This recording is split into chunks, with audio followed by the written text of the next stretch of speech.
Excuse me. How dare you touch me? মেয়ে মানুষ দেখলে মাথা ঠিক থাকে না? রাস্তাঘাটে আপনাদের জন্য শান্তিতে হাঁটাহাঁটি করতে পারি না? রেস্টুরেন্টে আসছি, এখানে আপনারা শুরু করছেন। সুন্দরী মেয়ে দেখলেই শুরু হয়ে যায়, তাই না? আপনাদের মতো ছেলেদের কি রেস্টুরেন্টে কেন ঢুকতে দেয় আমি তো এটাই বুঝি না।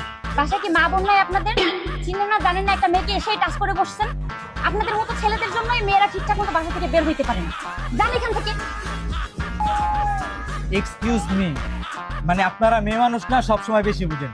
বলা নাই কওয়া নাই, যেমন চা তা বইলা দিলেন। আমি কি আপনার সাথে লুতুপুতু করতে আসছি? ওই যে ওইখানে আপনার 500 টাকা পড়ে গেছিল, এটা আপনারা দিতে আসছি। ও ভাইয়া, এটা আগে বললে তো এত সিন ক্রিয়েট হইতো না ভাইয়া। অ্যাকচুয়ালি আমি খেয়াল করিনি টাকাটা পড়ে গেছে। সব ছেলেদের এক মনে করেন, তাই না? সরি ভাইয়া, দেন টাকাটা দেন। টাকা সরিতে সব সময় কাজ হয় না।